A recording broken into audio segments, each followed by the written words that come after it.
नमस्कार. तरुण भारतच्या न्यूज बुलेटिनमध्ये मी रोहित साळुंखे आपलं स्वागत करतो. आता पाहूया ठळक घडामोडी. घरोघरी प्रतिष्ठापना करण्यात आलेल्या गणरायाला शनिवारी 5व्या दिवशी निरोप देण्यात आला.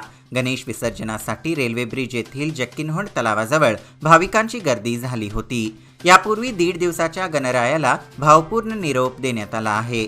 गणरायाची स्थापना झाल्यानंतर 1.5 दिवस 5व्या तसेच 7व्या दिवशी गणेशाचे विसर्जन केले जाते. यानुसार काही भक्तांनी शनिवारी 5व्या दिवसाच्या गणरायाला निरोप दिला. गणेश चतुर्थीनिमित्त क्रांतिसिंह नाना पाटील चौक चव्हाट गल्ली बेळगाव येथील बेळगावच्या राजाचे आज शनिवार दिनांक 22 रोजी सकाळी 8 वाजता सुमारे 1500 शालेय विद्यार्थ्यांनी सामूहिकरित्या महाआरती केली. यावेळी बाळगोपाळांच्या गोड आवाजातील आरतीने परिसर दुमदुमून गेला होता. उपस्थित मान्यवरांच्या हस्ते पूजा करून गणरायाला महावंदना देण्यात आली. यावेळी कपिलेश्वर महाआरती मंडळाचे अनेक कार्यकर्ते श्री गणेशाच्या महाआरतीसाठी आवर्जून उपस्थित राहून आरतीमध्ये सहभाग घेतला होता. उत्साहात आगमन झालेल्या 1.5 आणि 5 दिवसांच्या गणरायांना निरोप दिला जात आहे. मात्र गणरायांबरोबर असलेले निर्माल्य नदी, तलाव आणि विहिरीत विसर्जित केला जात आहे. त्यामुळे गणेशोत्सवातील निर्माल्याचा प्रश्न ऐरणीवर आला आहे. विशेषतः आंबेवाडी येथील मार्कंडेय नदीकाठावर मोठ्या प्रमाणात निर्माल्य टाकण्यात आले आहे. त्यामुळे जलप्रदूषणाचा प्रश्न निर्माण झाला आहे. त्यामुळे पर्यावरण प्रेमीतून नाराजी व्यक्त होऊ लागली आहे. शिवाय या ठिकाणी निर्माल्य कुंडाची उभारणी करावी अशी मागणीही होत आहे. खडकगल्ली येथील नवसाला पावणाऱ्या खडकगल्लीच्या राजाचे व्हिडिओ गीत नुकतेच प्रदर्शन करण्यात आले. खडकगल्लीच्या अधिकृत यूट्यूब पेजवर हे गीत प्रदर्शित करण्यात आले आहे. गाण्याच्या शूटिंगसाठी मुंबई येथील दिग्दर्शक अभिनेता विकास पाटील बेळगावला आले होते. अल्पावधीतच या गीताने रसिकांना भुरळ घातली आहे. परिवहनच्या ताफ्यात नवीन 4 बसेस दाखल झाल्या आहेत.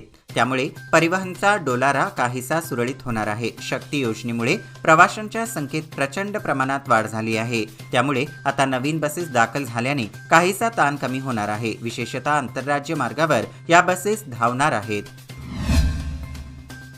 नित्यानंद कॉलनी मंडोळी रोड येथील रहिवाशी उमेश बाळकृष्ण पाटणेकर वय वर्ष 71 यांचे शनिवार दिनांक 23 रोजी हृदयविकाराने निधन झाले. त्यांच्या निधनाची बातमी समजताच जायंट्स आय फाउंडेशनचे संस्थापक मदन बामणे यांनी त्यांच्या कुटुंबियांशी संपर्क साधून नेत्रदानाविषयी माहिती दिली. त्यांनी होकार देताच केएलई हॉस्पिटलमधील डॉक्टर शलाका भगत व डॉक्टर मीत आचार्य यांनी नेत्रदानाची प्रक्रिया पूर्ण केली. त्यांच्या पश्चात भाऊ बहीण पुतणे असा परिवार आहे. सध्या जिल्ह्यात हळूवारपणे लंपीचा प्रादुर्भाव वाढत असला तरी शेतकऱ्यांमध्ये अजूनही म्हणावी तशी जागृती झाली नसल्याचे दिसून येत आहे. एकीकडे जनावरांना मोठा धोका निर्माण होत असताना त्याकडे दुर्लक्ष करण्यात येत आहे. पशुसंगोपन खात्याने बाजार भरविण्यास विरोध दर्शविला आहे. मात्र दुसरीकडे लंपीची धोका न बाळगता शेतकऱ्यांनी एपीएमसीमध्ये निर्बंध घातल्याने तो बाजार आता कंगराळी खुर्द येथील खुल्या जागेत भरवण्यात आला. त्यामुळे नाराजी व्यक्त होत आहे. याकडे आता गांभीर्याने लक्ष देण्याची मागणी होत आहे. जिल्हाधिकारी कार्यालयासाठी बहुमजली मिनी विधानसौध उभारण्यात येणार आहे. या इमारतीचा आराखडा तयार करण्यात आला असून इमारत बांधकाम कामाला लवकरच सुरुवात करण्यात येणार आहे. या पार्श्वभूमीवर सार्वजनिक बांधकाम खात्याकडून मृदा परीक्षण सुरू करण्यात आले आहे. स्थावर मालमत्ता विक्री व नोंदणी करण्याची सुधारित शुल्क दिनांक 1 ऑक्टोबरपासून आकारण्यात येणार आहे. या पार्श्वभूमीवर उपनोंदणी कार्यालयात नोंदणीसाठी नागरिकांची गर्दी होणार या विचाराने सदर कार्यालय सकाळी 8 ते रात्री 8 या वेळेत सुरू ठेवण्यात आले होते. मात्र हा 4था शनिवार सुट्टीचा दिवस असल्याने नागरिकांनी नोंदणीसाठी गर्दी केली नव्हती. त्यामुळे पहिला दिवस कर्मचाऱ्यांना बसून काढावा लागला आहे. बेळगाव तालुक्यातील कंगराळी बीके येथील तलावाशेजारी बांधण्यात आलेल्या कुंड ऐन गणेश विसर्जन वेळीच वाहून गेला आहे. 1.5 वर्षांपूर्वी गणेश विसर्जनासाठी 1,15,00,000 रुपये खर्चून हे कुंड बांधण्यात आला होता. निकृष्ट दर्जाचे बांधकाम केल्याचा आरोप बार असोसिएशन अध्यक्ष सुधीर चव्हाण यांनी केले असून संबंधितांवर कारवाई करण्याची मागणी करण्यात येत आहे. भूभाडे वसूल करणारे कंत्राटदार जास्तीचे भूभाडे घेत आहेत असा आरोप करीत आज भाजीपाला विक्रेत्यांनी बेळगाव महानगरपालिकेवर मोर्चा काढला.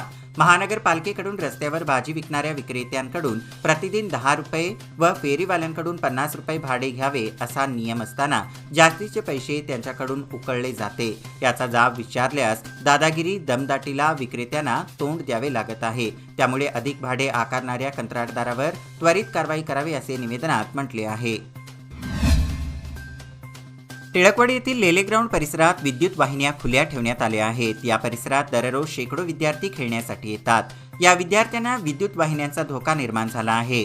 लेले ग्राउंड परिसरात लावण्यात आलेले हाय मास्ट तसेच पथदीप यांना वीज पुरवठा देण्यासाठी लावण्यात आलेल्या विद्युत वाहिन्या खुल्या असून यामुळे विद्यार्थ्यांच्या जीवाला धोका निर्माण झाला आहे.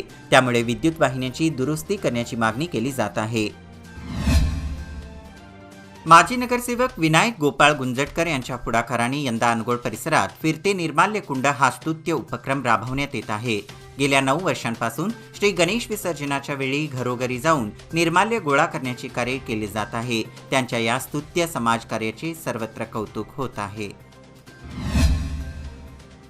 कावेरी नदीचे पाणी तामिळनाडूला देण्याचा आदेश न्यायालयाने दिला आहे. त्यामुळे कावेरी नदीच्या पाण्यावर अवलंबून असणाऱ्या जिल्ह्यांमध्ये कावेरी आंदोलन जोर धरू लागले असून सप्टेंबर 26 रोजी विविध संघटनांच्या वतीने बेंगळूर बंदची हाक देण्यात आली आहे. आज बेंगळूर येथील मैसूर बँक सर्कल येथे आंदोलनकर्त्यांनी निदर्शने केली.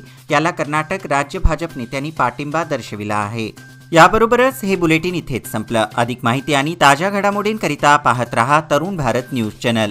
तसेच आमच्या चॅनलला लाईक, शेअर आणि सबस्क्राईब करायला विसरू नका. विश्वासार्ह बातम्यांसाठी दररोज सकाळी वाचा दैनिक तरुण भारत. धन्यवाद.